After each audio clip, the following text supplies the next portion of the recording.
Civil Media. Како и од каде извира национализмот и како најчесто се манифестира? Па добро, сега ако влеземе во историските контексти, со раѓањето на нациите се раѓа национализмот.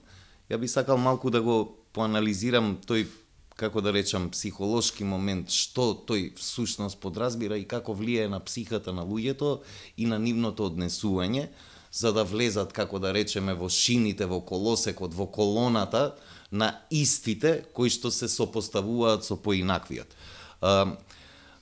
Почетокот на создавањето на нациите, елитите имале потреба да создадат наратив. Нешто што ќе ги мобилизира луѓето, кои што во многу држави кои што се создале, почнувајќи од Франција, Англија, Германија, нели првите примери каде што можеме да го детектираме, Италија и нејзиното обединување. Тоа се првите примери каде што можеме масовно да детектираме како национализмот од она чувство за создавање на држава, што е, ајде да го оцениме како позитивно, почнува да преоѓа во нешто што е негативно. Создавањето на непријателите. Мислам дека е клучната мобилизаторска точка, која што е употребувал и ја употребува национализмот, значи во однос на оваа општествена група или на оваа структура, на оваа држава, тие околу нас се поинакви и се наши непријатели. Ова, освен што мобилизирало, зад скриената цел, зад мобилизацијата на граѓаните или на луѓето што живеат во едно општество да бидат едни, единствени, околу заеднички цели, зад скриената цел е да се минимизира потфрлањето и неуспесите на владеачките елити на тие луѓе да им обезбедат благосостојба и просперитет. И што прават тие елити? Наоѓаат причини или оправдувања за потфрлањето во другиот, во непријателот. Или во поинаквиот. Немаш работа, еве да го ставиме во денешен контекст, што се случува во Европа, националистите и тие кои што се, нели, со прилично радикални десни ставови, велат емигрантите ќе ви ја земат работата.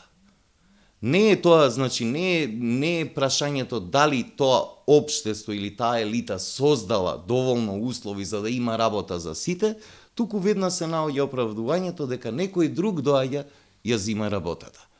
Која што е најчесто работа, која што самите луѓе во тоа општество, кои што бараат можеби повеќе и не сакаат да ја работат.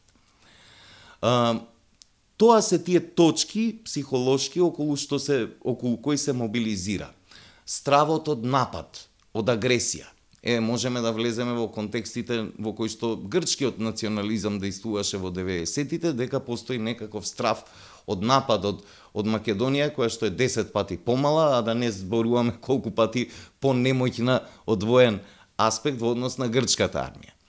Значи, национализмот не е рационализам, туку е ирационализам по свое действување. Тој не се врзува за вистина и за информации, туку за емоции. Тука се неговите корени, ако некој сака да како да речеме, да се бори против ова зло, треба токму овие емотивни причини кои што влијаат на ширење на национализмот помеѓу луѓето, да ги детектира точно и таму да го насочи действувањето. Ако ги елиминирате причините на национализмот, ќе го елиминирате и самиот национализам. Кои се последиците од национализмот? Последиците се војни, смрт, страдања, несреќи, разрушувања, бидејќи национализмот завршува со омраза. Омразата не е бенигна, таа бара действие. Действие кое што ќе се насочи кон поинаквиот, кон непријателот. Тоа действие ќе произведе конфликт, ќе произведе судир, ќе произведе жртви. Тоа се последиците и тоа треба да им биде јасно на луѓето, дека национализмот не е нешто кое што носи победа некому, туку често пати носи страдања, порази, не само за тој кој што навидум ќе победи, туку за сите кои што учествуваат во тој конфликт или во тој судир. Кој и како може да се ангажира во борбата против национализмот?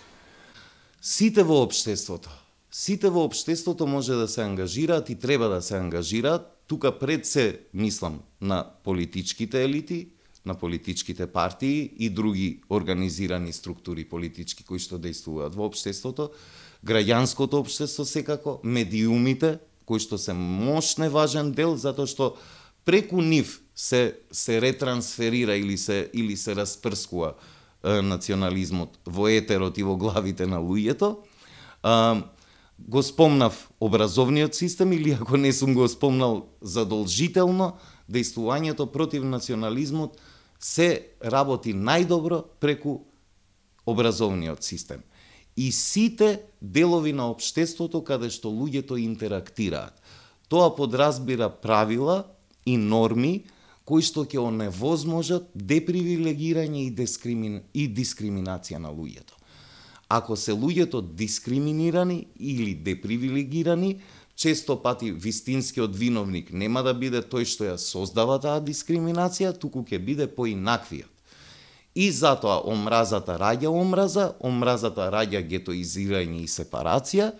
Ако едно општество е поделено, кога луѓето не комуницираат едни со други, тогаш се создаваат и судирите.